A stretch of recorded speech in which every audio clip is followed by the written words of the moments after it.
pour évoquer cette visite, nous sommes avec le vice-premier ministre congolais et ministre des Affaires étrangères, ministre de la francophonie également, Christophe Lutundula. Bonsoir. Bonsoir, madame.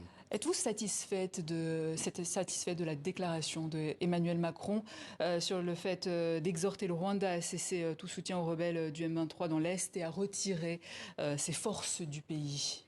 Oui, nous sommes satisfaits. Ce n'est pas la première fois que c'est affirmé. La différence, c'est que cette fois-ci, c'est avec beaucoup plus de fermeté, beaucoup plus de détermination. Mais nous disons toujours qu'il faut aller un peu plus loin, parce que je ne pense pas que le président Kagame a l'intention de suivre ce discours-là. Un peu plus loin, ça veut dire des sanctions? Des sanctions, les règles de droit, quelles qu'elles soient, si elles ne sont pas assorties des sanctions, ce sont des vœux pieux. Et tant qu'il n'y a pas de sanctions, il n'y aura pas de dialogue? Non, nous n'avons jamais dit que tant qu'il n'y aura pas de sanctions, il n'y aura pas de dialogue.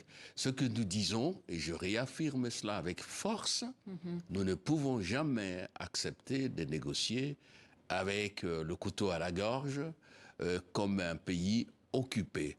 C'est une violation flagrante que de nous agresser.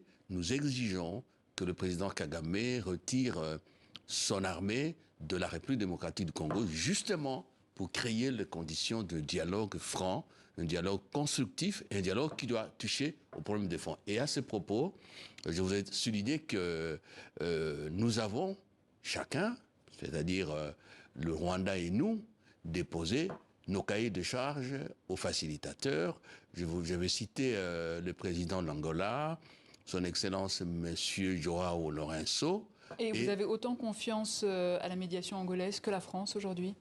Nous avons confiance en la médiation angolaise. Mais ce qu'il y a, il faut le dire franchement, c'est qu'il faut qu'on donne au président Lourenço tous les moyens de sa volonté. C'est bien de dire qu'on soutient le processus de Luanda, qu'on soutient le président Lourenço, mais on marque le pas. Ça n'avance pas. Tout simplement parce que, comme je viens de le dire, le Rwanda et son président n'entendent pas du tout, je dis pas obéir, mais respecter les engagements pris et surtout répondre aux appels pressants de la communauté internationale, particulièrement de la France et des États-Unis. Nous espérons que d'autres pays vont leur emboîter le pas, en particulier les pays africains. Il faut dire que de ce côté-là aussi, la tonalité est assez timide. Donc voilà, le vrai problème maintenant, c'est qu'il faut arriver que, je ne dis pas ces injonctions, ces appels, se matérialisent et que nous ayons un dialogue de fond. Et pour nous, il faudra créer les conditions. La première, c'est le retrait de troupes rwandaises du territoire congolais, et c'est normal. C'est ça le droit international. Des minerais, l'Union européenne et le Rwanda ont signé un protocole d'accord. Est-ce que ce sujet a été abordé? On en a parlé déjà d'ailleurs avec le président du Sénat, le président de l'Assemblée nationale, certainement qu'on en a parlé. Et nous ne sommes pas d'accord avec cette attitude pleine d'équivoques affichée par l'Union européenne. Et je dois rappeler que nous avons signé avec l'Union européenne un mémorandum d'entente, MOU comme on dit en anglais, il y a 2 ans, dans les mêmes termes. Et c'est nous qui produisons les minerais dont les Européens ont besoin, des minerais stratégiques. C'est pas le Rwanda. Et cela a été dit, et même, je peux dire, même quand nous étions en Allemagne avant-hier, le président l'a dit clairement au chancelier allemand, il est inconcevable que l'Union européenne se présente quelque part un peu comme un État, un regroupement d'États, j'allais dire, receleurs. Et je crois que nous nous sommes mis d'accord sur ça. Il faut maintenant, nos propositions, nous sommes très positifs, parce qu'on respecte la souveraineté du Rwanda et aussi la souveraineté des États qui forment l'Union européenne. Nos propositions sont simples. La première chose, il faut surseoir à l'exécution de ce mémorandum. La deuxième, nous en avons un. Si vraiment l'Union européenne veut rester dans la légalité, dans le soutien, si vous voulez, aux principes qui fondent la civilisation occidentale, eh ben, nous disons qu'il faut revenir au premier mémorandum qu'il a, et nous attendons toujours des propositions, ça fait 2 ans. Et enfin, la question de la traçabilité. C'est une question fondamentale. Oui, bien sûr. Là, il faut que l'Union européenne mette en place de mécanismes de traçabilité en associant la RDC, et c'est ce qui va nous rassurer qu'il n'y aura pas de minerais volés chez nous, pour les ventes à l'Union européenne, c'est qu'il y a vraiment autre sujet abordé, le président Macron a demandé au président Tshisekedi de mettre fin aux agissements des FDLR, les rebelles hutus rwandais. Comment le gouvernement congolais compte-t-il s'y prendre? Compte-t-il faire quelque chose déjà? Merci madame. Je voudrais que vous me donniez les temps. Les principes sont les suivants. Primo, les génocides rwandais, ce sont les Rwandais qui se sont tués. Il n'y avait aucun Congolais au Rwanda, et d'ailleurs, je ne fais que répéter ce qui a été dit en France, ici, dans une commission présidée à l'époque par Paul Kines, l'ancien ministre français de l'Intérieur, qui disait « ce sont les Rwandais qui se sont tués ». Deuxième élément, et c'est très important, les FDLR ne sont pas des forces congolaises. Ce ne sont pas des citoyens congolais.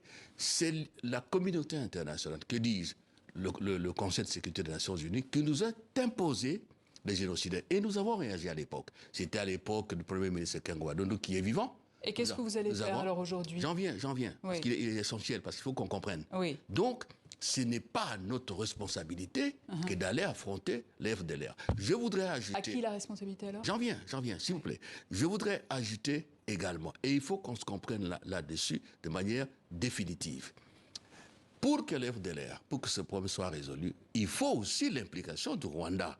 Il y a des solutions qui sont prévues en droit international et en matière de réfugiés, qu'ils soient armés ou non.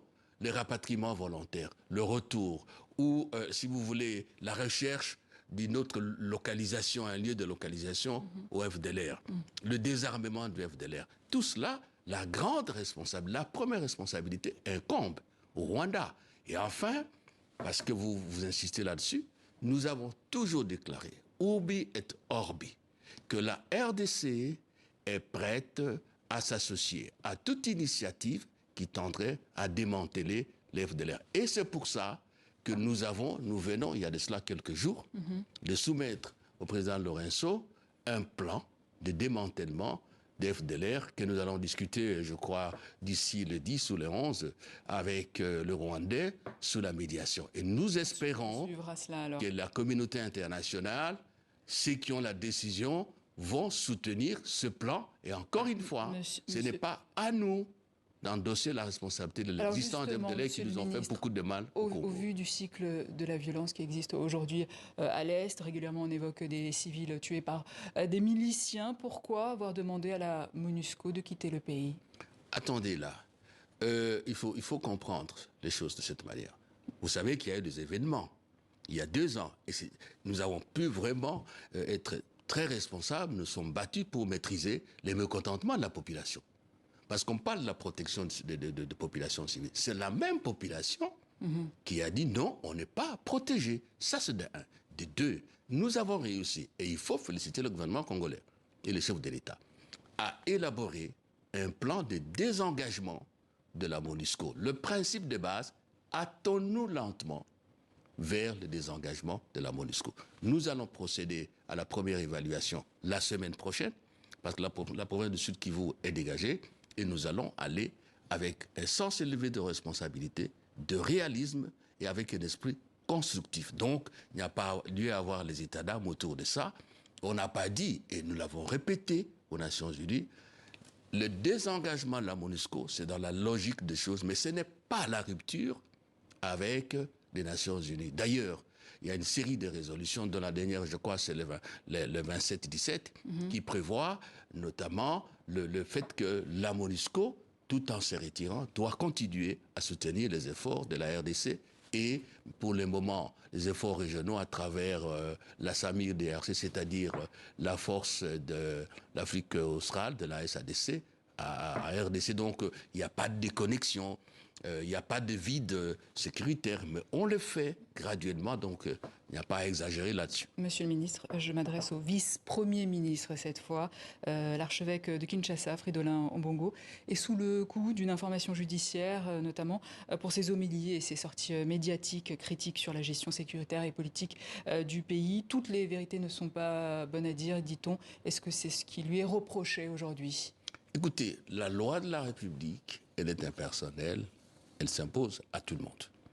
Il n'y a aucun accord, aucune convention, aucun engagement passé avec le Saint-Siège ou de manière générale avec l'Église catholique qui exonère les personnes, en particulier des citoyens congolais, de l'obligation de respecter les lois de la République.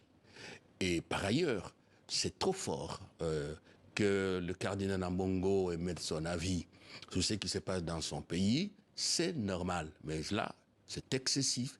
Ce Qu'est-ce que qui vous est lui excessif reprochez est exactement? dérisoire. Mais vous n'avez qu'à lire, à suivre ces déclarations. Dire par exemple que ceux qui sont à l'Alliance Fleuve Congo ont raison parce qu'il n'y a pas eu un bon partage des gâteaux, tout de même. C'est quand même un peu trop. Dire par exemple que la RDC... Mais il a le droit de s'exprimer comme tout mais le ce que monde, je comme vous tout dis, c'est ce que citoyen. je vous dis. Le droit que l'on a, c'est limite là où commence le droit des autres et l'ordre public. Heureusement que ce n'est pas la position de la CENCO, la conférence épiscopale nationale. Dernière Donc, question. il ne faut pas non plus faire la Monsieur le confusion ministre, il nous entre le reste cardinal. quelques secondes. Ouais. La RDC est le plus grand pays francophone au monde. En tant que ministre de la francophonie, est-ce que votre pays proposera un candidat à la secrétariat général de la francophonie de l'OIF? Je crois que la francophonie, l'OIF fonctionne sur la base de règles démocratiques qui sont parmi les valeurs cardinales de Est-ce la que vous serez francophonie. Donc, intéressé? c'est ouvert. Nous ne pouvons pas exclure cette hypothèse-là parce que nous sommes membres, et vous dites les membres les plus importants en nombre de locuteurs. Donc c'est ouvert. Et d'ailleurs, il n'y a pas que ça. Nous allons proposer une série d'ajustements qu'il faut faire. C'est pas normal que deux États membres de la francophonie sont à conflit, un à Arès et l'autre le Rwanda, et que la francophonie n'a pas de position. Merci, ça, c'est contraire à nos valeurs et nous allons poser tous ces problèmes au mois d'août. Christophe Lutundula, merci. Je rappelle que vous êtes vice-premier ministre congolais, ministre des Affaires étrangères. Merci, c'est très gentil. Merci à vous.